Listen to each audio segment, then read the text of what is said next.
پاکستان کے اندر سے بھی کافی خبریں آ گئی ہیں، لیکن سب سے پہلے جو انٹرنیشنل فرنٹ پہ ہو رہا ہے وہ میں آپ کے سامنے رکھتا ہوں، خاص طور پہ جنگ کے حالات۔ اس میں ڈونلڈ ٹرمپ نے ایک عجیب و غریب اسٹیٹمنٹ دے دیا، بلکہ یہ کہے کہ بونگی مار دی۔ ڈونلڈ ٹرمپ نے کہا ہے کہ اگر حملہ نہ کرتے ایران کے اوپر تو اگلے 2 ہفتوں میں ایران ایٹمی ہتھیار بنا لے۔ اب یہ اسٹیٹمنٹ ڈونلڈ ٹرمپ نے دے دیا۔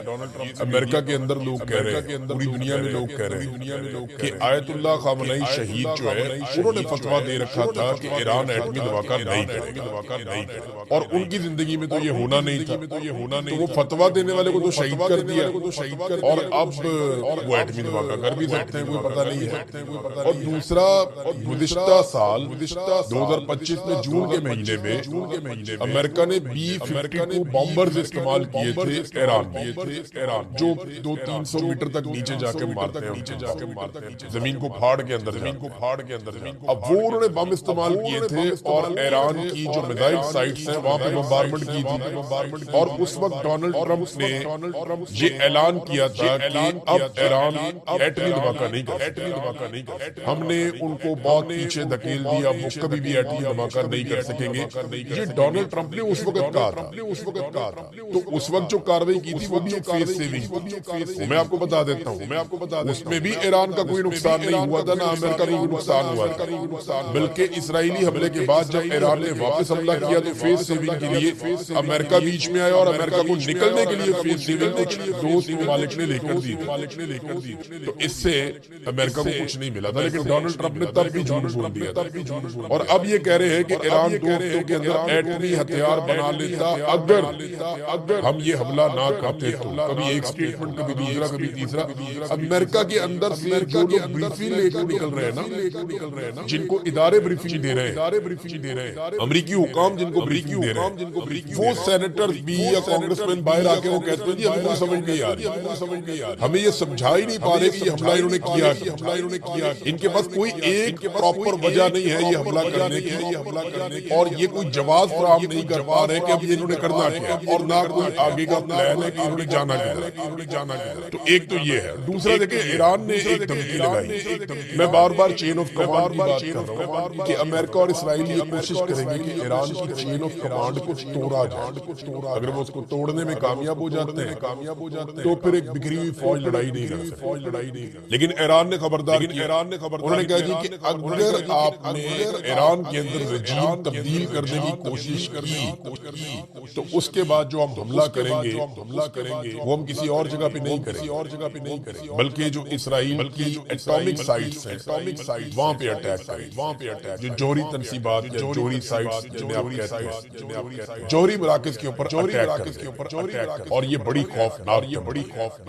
یعنی وہ کہتے ہیں کہ اگر ایران کے اندر آپ نے رجیم تبدیل کرنے کی کوشش کی تو جو ایٹامک سائٹس ہیں اسرائیل کی اس پہ اٹیک کریں گے، اس پہ تو پھر اسرائیل کے بچے گے کچھ نہیں، پورے ریجن کے اندر ایک تابکاری پیدا ہو جائے گی اور بہت بڑا مسئلہ جنم لے گا۔ اب چین نے ثالثی کے لیے حالات کیونکہ خراب ہو رہے ہیں، تو چائنا نے بات کی ہے سعودی عرب سے، قطر سے، باقی ملکوں سے، ایران کے ساتھ بھی انہوں نے بات کی، تو چائنا اپنا ایک ثالثی کے لیے نمائندہ مڈل ایسٹ میں بھجوا رہا ہے تاکہ ثالثی کی جائے اور کسی طرح جنگ کو روکا جائے۔ ثالثی اس بات پہ بھی ہو جائے نا کہ کم سے کم یہ لوگ آپس میں نہیں لڑیں، اگر امریکہ اور اسرائیل لڑتا ہے تو ایران اس کو جواب دے سکتا ہے، ان کے اڈوں پہ مار سکتا ہے، لیکن کم سے کم عرب ممالک اور ایران کی آپس میں لڑائی نہیں ہونا چاہیے۔ یہ چائنا کی بھی پریورٹی ہے، یہ ایران کی بھی پریورٹی ہے، اور یہی عرب حکمران بھی چاہتے ہیں۔ امریکہ اس لڑائی کو کھینچ کے ایک اور طرف لے کر جائے۔ ایک بات آپ ذہن میں رکھیں کہ ایران نے یہ بتایا کہ نہ انہوں نے ترکی کے اوپر اٹیک کیا، جو ترکی کے اوپر ایک حملہ ہوا وہ ایران نے نہیں کیا۔ ایران نے یہ بتایا کہ آذربائیجان کے اوپر ایک جا کے ڈرون گرا، کچھ لوگ میزائل کہہ رہے ہیں، اور وہ جو گرا جا کے وہ ایک ایئر بیس کے ایریا میں گرا۔ اطلاعات یہ بھی ہے کہ وہ اسرائیلی کوئی اڈا تھا، وہاں پہ اسرائیل کے کوئی ایسٹ تھے۔ اسرائیل کے ساتھ آذربائیجان کے تعلقات رہے ہیں، ہم جانتے ہیں، کیونکہ جب آذربائیجان نے آرمینیا کو جنگ میں شکست دی تھی تو 2 ملکوں کے ڈرون انہوں نے استعمال کیے تھے، ایک اسرائیل کے اور دوسرے ترکی کے، اور ان کے ذریعے سے انہوں نے آرمینیا سے اپنا علاقہ باغ خالی کروایا تھا۔ تو اسرائیل کے ساتھ میں یہ جانتا ہوں کہ آذربائیجان کے تعلقات چیزیں چلتی ہیں، وہ ان کو کچھ پیٹرولیم بھی سپلائی کرتے آذربائیجان، کیونکہ گیس پر پیٹرولیم وہاں پہ ہے تو وہ پائپ لائن کے ذریعے سے ترکی تک جاتا ہے اور وہاں سے آگے وہ اسرائیل کو سپلائی بھی کرتا ہے۔ یہ بات ایک حقیقت ہے۔ اچھا، اس میں جو آذربائیجان پہ اٹیک ہوا اس میں ایران نے کہا جی بھی ہم نے اس کے علاوہ جو برطانیہ کا سائپرس کے اندر جو اڈا ہے وہاں پہ جو اٹیک ہوا اس کو بھی ایران نے کہا یہ بھی ہم نے نہیں کیا۔ تو الگ الگ جگہوں پہ جو اٹیک ہو رہے ہیں، یا یہ آرامکو کے اوپر جو اٹیک ہوا ایران نے کہا یہ بھی ہم نے نہیں کیا۔ جو آئل فیسلٹیز ہیں ان کو ہم نہیں مار رہے، ہم عرب سویلینز کے اوپر بھی اٹیک نہیں کر۔ بہت سارے حملے جب انکوائری ہوگی تو پتہ چلے گا کہ یہ سارے حملے ایران نے نہیں کیے، لیکن یہ سارے حملے ایک پلاننگ کے تحت کیے جا رہے ہیں، اس کو فالس فلیگ آپریشن کہتے ہیں، تاکہ اس کے ذریعے سے بہت سارے ملکوں کو اکٹھا کر کے ایران کے ساتھ لڑوایا جا سکے اور ایران کو اس ریجن میں ایک ویلن کے طور پہ دکھایا جائے کہ دیکھیں یہ سب کو مار رہا ہے۔ حالانکہ اس وقت جو ایران میں ہو رہا ہے اس کا آپ تصور بھی نہیں کر سکتے، بڑی خوفناک بمباری ایران کے اندر امریکہ اور اسرائیل کر رہے ہیں۔ یہاں میرے پاس ایک خبر ہے اور یہ امریکن ہے مائک ایڈمز، یہ ہیلتھ رینجر ہے۔ انہوں نے یہ دعویٰ کیا ہے کہ امریکہ ایران میں اس قسم کے جنگی جرائم کر رہا ہے جس طرح کے جنگی جرائم کیے گئے تھے نیتن یاہو کی جانب سے غزہ میں، جیسے فلسطینیوں کو انہوں نے مارا اور ملیا میٹ کیا، اسی طرح امریکہ اس وقت ڈونلڈ ٹرمپ کا نام لیا انہوں نے، وہ کر رہا ہے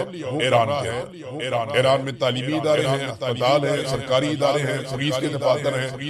ہر جگہ کو ملیا میٹ کیا جا رہا ہے اور سویلین کی کیجویلٹی لگاتار بڑھتی چلی جا رہی ہے۔ 1100 کے قریب عام شہری ایرانی اب تک کی اطلاع کے مطابق شہید ہو چکے، اور یہ بہت بڑی تعداد ہے، 4-5 دن کی لڑائی ہے ٹوٹل۔ تو یہ لگاتار امریکہ دباؤ بڑھا رہا ہے۔ لڑائی جو تھی نا وہ پہلے جو ایران لڑائی لڑ رہا تھا، یہ لڑائی ایران کے جنوب میں چل رہی ہے، یعنی آپ یہ ایران کا نقشہ دیکھیں نا، یہ نیچے کا سارا ایریا آپ دیکھیں، ایران کے آس پاس کون تو پہلے یہ لڑائی نیچے جنوب کی جانب سے چل رہی تھی، تھوڑا سا جنوب مشرق کی جانب بھی جاتی تھی، یعنی اس لڑائی میں ایران کا مقابلہ تھا نیچے ان بیسز سے جو امریکہ جنوب سے آپریٹ کر رہا تھا، یعنی آپ شروع ہو جائیں نیچے اوبان سے، آگے یو اے ای آ جاتا ہے، قطر آ جاتا ہے، سعودی عرب آ جاتا ہے، اردن آ جاتا ہے، پیچھے اسرائیل آ جاتا ہے۔ تو امریکہ اس ریجن کو استعمال کر رہا تھا، ایران کا سارا فوکس اور لڑائی یہاں پہ جنوب میں، لیکن اب یہ لڑائی شفٹ ہو کر مغرب میں اور شمال مغرب میں، یعنی امریکہ کوشش کر رہا ہے کہ اس کو عراق سے اوپر ترکی اور ترکی کے بارڈر سے اوپر آذربائیجان تک اس لڑائی کو پہنچا دے۔ تو یہ ایک نیا فرنٹ کھل جائے گا ایران کے، اور یہاں سے کردوں کو کیا گیا، کردوں کو ہتھیار اور ساز و سامان دیا گیا ہے، اور امریکن رپورٹس کے مطابق جو ان کے میڈیا نے بتائی 1000 کردوں نے ایرانی فورسز کے اوپر اٹیک کیا جدید ہتھیاروں کے ساتھ، اور ان کی مدد فضا سے امریکی اور اسرائیلی کی، جبکہ آپ کو میں نے بتایا پچھلے ویلاگ میں کہ کمانڈوز اتارے گئے ہیں نجف کے صحرا میں، اور یہ عراق کی طرف سے ایران کو انگیج کریں اور یہاں سے اٹیک کریں۔ تو مختلف ایریا سے ایران کو انگیج کیا جا رہا ہے۔ ابھی جو ایران کا ایریا باقی بچا ہے جہاں پہ اٹیک نہیں ہو رہا، یہ پاکستان، ترکمانستان اور افغانستان والا ایریا، یعنی اسے آپ یہ کہہ سکتے ہیں جو مشرقی سائیڈ ہے یا اوپر ٹاپ پہ جو شمالی سائیڈ ہے، یہاں سے ایران کے اوپر ابھی بند ہے بارڈر، یہاں بھی کسی قسم کا اٹیک نہیں ہو رہا، یہ بارڈر ٹھنڈے ہیں۔ لیکن امریکہ فیوچر میں ان کو استعمال کر سکتا ہے یا نہیں، اس کے بارے میں ہم ابھی کچھ نہیں کہہ رہے جب تک کہ ہمارے پاس کوئی پراپر خبر اس کے بارے میں نہیں آتی۔ ایران کے جو زیر زمین جو ذخائر ان کو تباہ کرنے کے حوالے سے ایک بڑا دعویٰ کیا ہے امریکہ نے اور اسرائیل نے۔ یہ کہہ رہے ہیں کہ ایران نے اپنے میزائل ذخیرہ جو ہے اسے محفوظ رکھنے کے لیے زمین کے اندر پورے شہر تعمیر کیے ہوئے، مگر اب ہم نشانہ بنا رہے ہیں۔ ان کا دعویٰ ہے کہ ہمیں پتہ چل گیا کہ وہ کہاں ہے اور کہاں سے وہ میزائل باہر ڈرون باہر نکالتے ہیں۔ تو کہتے ہیں جیسے ہی وہ سرنگوں سے باہر آتے ہیں ہم انہیں فوراً نشانہ بناتے ہیں، جبکہ بنکر بسٹر بم یہ وہ بم ہوتے ہیں جو بنکرز کو تباہ کرتے ہیں، لیکن کیونکہ وہ زمین کی بہت گہرائی میں تو ان کو تباہ نہیں کیا جا سکتا، تو وہ جو سرنگوں کے داخلی اور خارجی رستے ہیں نا جہاں سے داخل ہوتے ہیں نکلتے ہیں، اور وہ ان کو تباہ کرنے کی کوشش تاکہ ایران جو ہے وہ عملی طور پہ اپنے ہتھیاروں کو کم سے کم استعمال کرے۔ اب یہ جناب امریکہ اور اسرائیل کا دعویٰ ہے، سینکڑوں میزائل اور لانچر نے تباہ کر دیے ہیں، جس سے ایران کی وہ صلاحیت کمزور ہو رہی ہے جس کے ذریعے وہ جنگ کے آغاز میں بڑی تعداد میں حملے کر رہا تھا۔ اچھا، ایران کے حملوں کے اندر شدت میں کمی آئی۔ پہلے ایران نے بہت تیزی سے ڈرون داغے، بہت تیزی سے اس نے میزائل داغے۔ اب ایران جو بات کر رہا ہے وہ مختلف، وہ یہ کہہ رہا ہے کہ ہم تو پرانے ہتھیار استعمال کر رہے ہیں، ہم نے تو تھرڈ اور فورتھ جنریشن کے ابھی استعمال ہی نہیں کیا ہتھیار، ہمارے جو لیٹسٹ میزائل وہ تو پڑے ہوئے ہیں، وہ تو استعمال کر دیں۔ ایک میزائل کے بارے میں آپ کو بتاتا ہوں کہ ایران نے نیا میزائل ایک چلایا ہے، خرمشہر، اسی طرح نام ہے اس کا، اور خرمشہر 4، اس کو خیبر بھی کہتے ہیں، یہ 2000 کلومیٹر تک جاتا ہے، بہت زیادہ وار ہیڈ بھی لے کر جا سکتا ہے۔ یہ میزائل ایران نے نیا استعمال کیا، اس سے پہلے اس نے جنگ میں اس کو استعمال نہیں کیا۔ ایران کے پاس کافی سارے ایسے میزائل ہیں جو ڈاکومنٹ پر موجود ہیں، یعنی ریکارڈ کا حصہ ہے کہ یہ میزائل ان کے پاس ہے، لیکن وہ میزائل ابھی تک ایران نے استعمال نہیں اس لڑائی۔ تو کیا ایران ان کو استعمال کرنے جا رہا ہے یا کرنے کی کیپیسٹی رکھتا ہے؟ امریکہ اور اسرائیل جو ہے وہ یہ دعویٰ کرتے ہیں کہ نہیں، ہم نے تو وہ ایریا ہی بند کر دیا جہاں سے میزائل استعمال ہو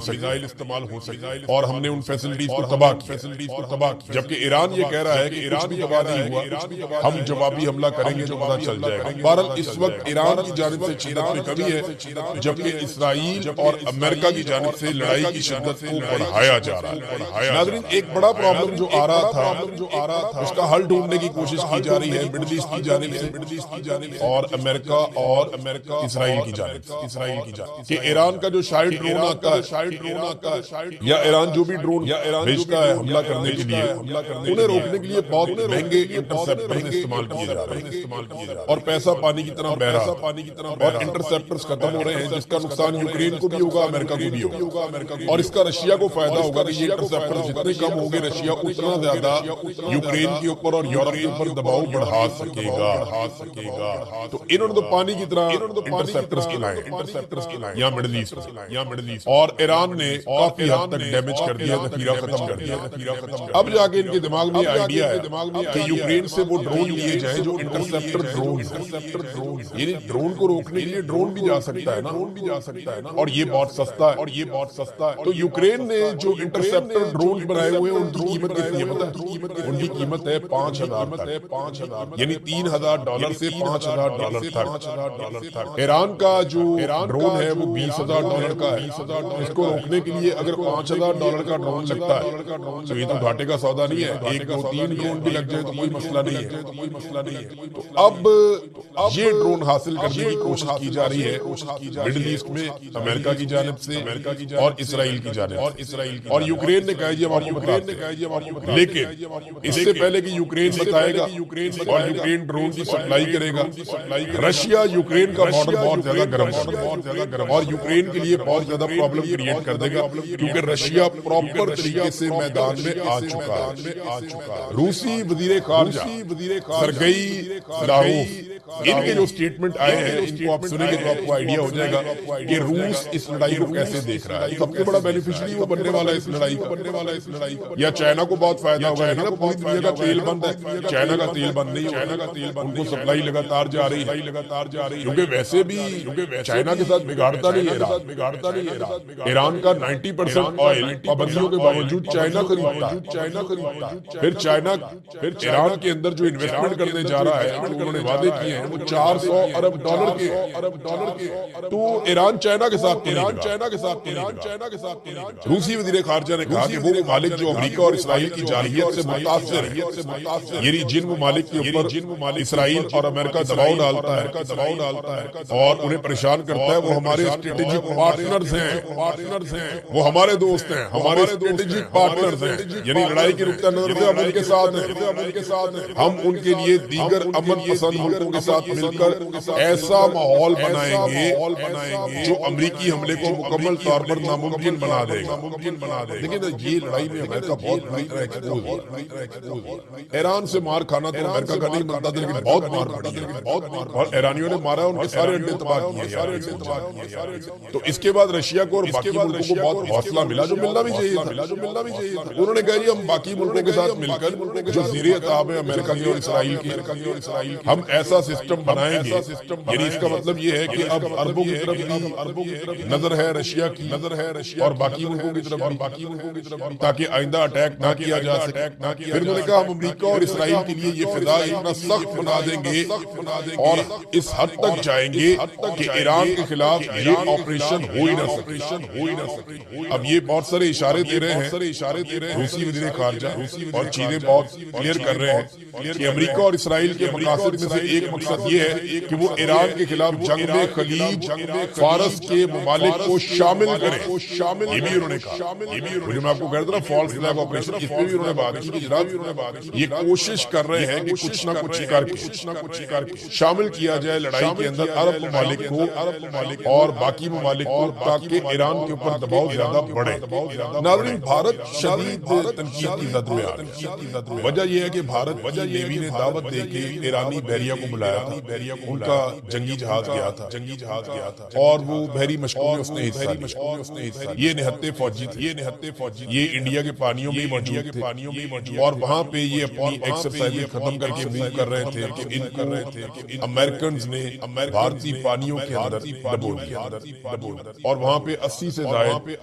ایرانی فوجی شہید ہو گئے. اب اس کے اوپر انڈیا کے اندر انڈیا پہ تنقید ہو رہی ہے اور بین الاقوامی سطح پہ ہر جگہ پہ انڈیا پہ تنقید ہو رہی ہے کہ انہوں نے اپنے مہمانوں کا خیال نہیں رکھا. اس پہ ایرانی وزیر خارجہ نے کہا کہ امریکی فوج نے جارحیت کا مظاہرہ کرتے ہوئے ایران سے تقریباً 2000 میل دور بین الاقوامی پانیوں میں حملہ کیا. میرے الفاظ لکھ لیں، امریکہ نے اس حملے سے جو مثال قائم کی ہے، ایرانی فریگیٹ جہاز ڈیانا بھارتی بحریہ کا مہمان، یہ اس کے لیے بہت مہنگا ثابت ہو. یہ جناب وزیر خارجہ ایران عباس اراکچی کا اسٹیٹمنٹ. انڈیا کے اندر بہت تنقید ہے. انڈیا میں اتنی ضرورت نہیں ہے کہ وہ امریکہ کی مذمت کر دیں کہ ہمارے مہمان آئے ہوئے ہمارے نہتے فوجیوں کا اپنے کا جہاز ڈبو دیا. یہ کا طریقہ ہے. امریکہ کی مذمت بھی نہیں کر پا رہا، حتیٰ کہ وہ ایران کے ساتھ تعزیت بھی نہیں کر پا رہا کہ ان کے ساتھ جا کے حمایت کر دے کہ جی آپ کے ساتھ زیادتی ہوئی ہے، ہم آپ کے ساتھ کھڑے ہیں. ایسا بھی کچھ نہیں کر پا. ناظرین، سعودی انٹیلیجنس کے جو سابق چیف ہیں شہزادہ ترکی الفیصل، ان کا ایک سٹیٹمنٹ ہے اور یہ اس وقت بڑا امپورٹنٹ ہے. اس پہ ہمیں اس لیے نظر رکھنی پڑے گی کیونکہ سعودی عرب کو باقی ملکوں سمیت اس لڑائی میں گھسیٹنے کی کوشش کی جا رہی ہے. سعودی انٹیلیجنس کے سابق چیف شہزادہ ترکی الفیصل نے کہا کہ ایران جنگ نیتن یاہو کی جنگ ہے. نیتن یاہو نے امریکہ کے دورے کر کے ٹرمپ کو اس جنگ پہ آمادہ کیا اور یہ کہ وہ ان کی رائے کی حمایت. شہزادہ ترکی الفیصل نے کہا کہ سعودی عرب اور اسرائیل کے تعلقات معمول پر آنے کی بات بھول جائے. یہ نہیں ہونا. اور یہی بات امریکہ کے اندر بہت سارے لوگ کہہ رہے ہیں کہ یہ لڑائی تھی نہیں امریکہ، یہ نیتن یاہو کی ایک خواہش تھی جس کو پورا کرنے کے لیے اس کو امریکہ میں ایک ایسا صدر مل گیا جس کو اس نے استعمال کر دیا اور ڈونلڈ ٹرمپ پھنس گیا. وہ کہتے ہیں جناب کہ ایران ایٹمی دھماکہ کرنے والا تھا. اب دیکھیں نا، دنیا میں تیل کا بحران اور گیس کا بحران سنگین ہوتا جا رہا ہے. آبنائے ہرمز کی بندش سے سپلائی لائن بہت زیادہ متاثر ہو گئی ہے جس کا امریکہ پر دباؤ. امریکہ کے تمام اتحادیوں کے لیے بندش ہے، لیکن چائنا کا تیل گزر رہا ہے. لیکن امریکہ کو تو پرابلم یہ تھا کہ چین کا تیل بند ہونا چاہیے، باقی سب کا بند ہو گیا، چین کا چل رہا. اور چین نے اپنی تمام ریفائنریز کو یہ حکم جاری کر دیا ہے کہ وہ تیل کی ایکسپورٹ بند کر دے. چین میں ریفائنریز ہے نا، وہ خام تیل آتا ہے وہاں سے دنیا کو سپلائی کرتے ہیں. یعنی آسٹریلیا کا، فلپین کا، ہانگ کانگ کا، سنگاپور کا، بہت سارے ممالک کا یہ پرابلم ہو جائے گا. یہ سارے امریکہ کے چہیتے ممالک تو چائنا نے وہاں پہ بند کر دیا. اب ناظرین، پاکستان کے اندر چند خبریں ہیں. سب سے پہلے تو عمران خان صاحب کو اندر رکھنے کے لیے نئی قانون سازی کر دی گئی. آپ اندازہ کریں کہ ایک آدمی جو 2.5 سال سے جیل میں قید ہے، اس کو مزید اندر رکھنے کے لیے پاکستان کا نظام اس حد تک گر چکا ہے کہ ایک مرتبہ پھر قانون سازی کر رہا ہے. سینٹ میں خاموشی سے واردات ڈالی گئی اور پرائیویٹ ممبر بل میں چیئرمین نیب کی دیکھیں مدت ختم ہوئی نا، اب گھر جاؤ نا، جنرل صاحب کو گھر جانا چاہیے، چیئرمین نیب کو جو چند دن بعد اپنی مدت پوری کرنے والے تھے ان کو 3 سال کی مزید توسیع مل گئی، جناب جب تک ہم نیا نہیں لگاتے آپ کام کرتے رہیں۔ دوسرا، عمران خان کی اسلام آباد ہائی کورٹ سے اگر ضمانت کا جو کیس ہے اب سپریم کورٹ میں نہیں آئے گا بلکہ آئینی عدالت میں جائے گا، یہ کارروائی کیا ڈالے گی؟ دیکھیں نیب قانون میں جو نئی ترمیم ہے نا یہ سینٹ سے منظور کی اور ترمیم کے بعد اب عمران خان کی 190 ملین پاؤنڈ کا جو سکینڈل ہے یا نیب کا جو توشہ خانہ کیس ہے، ان دونوں میں جو حتمی اپیل ہے اب سپریم کورٹ میں نہیں جائے گی بلکہ وہ آئینی عدالت میں جائے گی، جو آئینی عدالت کو کنٹرول کرتے ہیں یہ لوگ۔ اور آئینی عدالت کے بارے میں بھی ایک چیز یہاں پہ شرط رکھ دی گئی ہے کہ آئینی عدالت مکمل شواہد کا جائزہ نہیں لے گی، صرف اپیل اس پوائنٹ پر سنے گی کہ کہیں ٹرائل میں کسی آئینی حق کی خلاف یعنی صرف ٹیکنیکل چیزیں دیکھے گی، وہ یہ نہیں چاہے گی کہ جناب انصاف ہوا یا نہیں ہوا یہ چیک نہیں کر سکے گی آئینی عدالت۔ اب مجھے بتائیں فوجداری مقدمات آئینی عدالتوں میں جائیں گے صرف اس لیے کہ عمران خان کو جیل میں رکھنا، یہ پاکستان کا پورا اسٹرکچر عدلیہ کا تباہ کرنے جا رہے ہیں صرف عمران خان کو جیل میں رکھنے کے لیے۔ پاکستان میں ناظرین تیل اور گیس کی قلت پیدا ہو رہی ہے، اس کے باوجود قانون سازیاں عمران خان کے خلاف ہو رہی ہیں، دہشت گردی بڑھ رہی ہے، افغانستان کے ساتھ روزانہ کی لڑائی چل رہی ہے، معیشت اور سرمایہ کاری کا فالودہ نکل چکا ہے لیکن ترامیم کی جا رہی ہے۔ بجلی 1 روپے 63 پیسے مزید مہنگی کر دی گئی ہے پاکستانیوں کی کمر توڑنے کے لیے، لیکن ترامیم جاری رہے۔ تیل اور گیس کی قلت ہو گئی پاکستان میں عالمی حالات کے پیش نظر، لیکن عمران خان کے خلاف ترمیم انہوں نے کرنی ہے۔ سعودی عرب نے امداد روکی پاکستان کی، انہوں نے کہا جی سعودی لوگوں سے ٹیکس لیتے ہیں، اس پیسے سے آپ کو مدد دیتے ہیں یا سرمایہ کاری کرتے ہیں، ہم نے نہیں کرنی سرمایہ کاری اور ہم نے آپ کو امداد نہیں دینی، پہلے آپ پاکستان کے اندر ٹیکس ریفارم لے کر آئے، اپنے لوگوں سے آپ ٹیکس لیں اور کافی ساری شرط رکھی اور امداد روکو، یہ ہے پاکستان کے حالات۔ لیکن ہمارے جرنیلوں کی توجہ ساری کی ساری اس بات پہ ہے کہ عمران خان کو جیل کے اندر کیسے رکھنا ہے، ٹیکنیکل بنیادوں پہ رکھیں، جھوٹے کیسز میں رکھیں، جیسے بھی رکھیں، توجہ پھر وہیں امریکہ کے جوتے پالش کرو، عالمی سطح پہ سب کو بنا کے رکھو اور اس کے بہانے عمران خان کو جیل میں رکھ کے اپنے اقتدار کو